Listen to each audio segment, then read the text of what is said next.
So this week was a really exciting one because we had our first midwife appointment. So we actually got to see who our midwife is, meet some of the team, and it was actually a really insightful meeting just because although a lot of it at the beginning was her asking a lot of family history questions about me, my lifestyle, all of that, at the end we could ask her so many of our questions. And me and George literally, we read on an app before to go to a midwife appointment prepared for questions. So we literally on our phone had all these questions that we just wanted to ask. And she was so patient with us and gave us so much reassurance and insight. And we literally did just leave that appointment feeling so much more chilled about things. She also took a blood test and a urine sample for me. So I think in every appointment they do a urine sample just to rule out a UTI, which I think is really good because she obviously said, you know, it's quite dangerous when it comes to pregnancy if it's not spotted so soon. I mean, I've actually had a lot of UTIs in my lifetime, so unfortunately I'm too familiar with the symptoms, so I know what to look out for, but it's just an extra reassurance to have someone physically check the sample there and then. So all of the information that she recorded and the blood test results, everything now goes onto an app. So I literally just log in and I can see everything that she's updated. And what's really good is that any booking appointments that we have in future, when we book it with her, it literally comes up on there. So it's really good because I can just track everything through that. So at that appointment, we booked our next appointment with the midwife, which is at 16 weeks. To be honest, I'm not exactly too sure what we'll be going through then, but little things I do know is that we'll get the number of the 24-hour triage line. I think they don't go to you or they don't offer help to you before 16 weeks. I think that's just sort of A&E. But then at that point, after 16 weeks, if we need any sort of 24-hour questions or queries, then we can just call this line, which is really handy. Midwife also gave us her mobile number. So she said I can literally just, anytime I need to, just drop her a text with any questions and she'll come back to me when she can. So it's really nice because you do feel that support. So like I said, we did leave the appointment feeling like we had someone else there, which is nice. So in terms of pregnancy symptoms for the week, I haven't had anything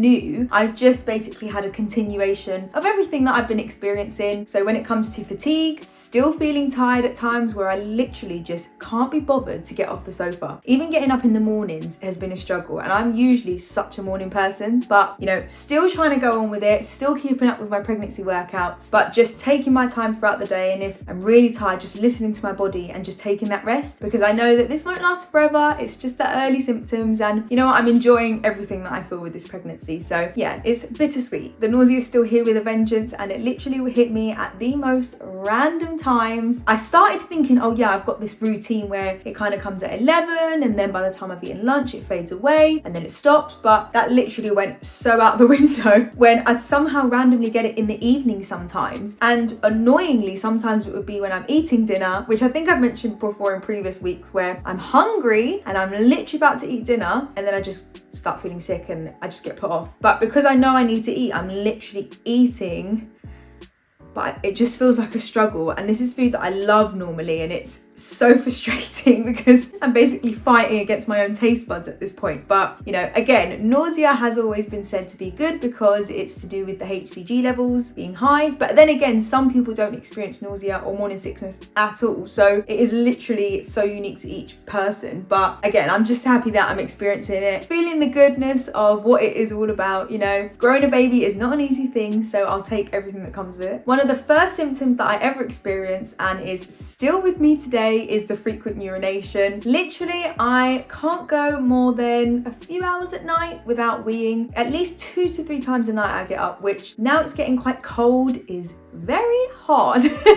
And I'm all comfy in bed and I just don't want to get up. And unfortunately, by the last week, I for some reason just can't go back to sleep. And usually I am a really good sleeper, but I just find myself just staying up. I relax, so I use the time to just still chill, keep my eyes closed, don't get up or anything, but I do find that I'm just sort of thinking rather than dozing off. So a little bit frustrating, but it's all good, it's fine. I still get a decent night's sleep, I'm still not struggling, so it's all right. So that's pretty much been my week 8. I hope you've enjoyed this video and found some good use in it, and I look forward to updating you with everything that goes on in week 9. Thanks again for watching and take care. Bye.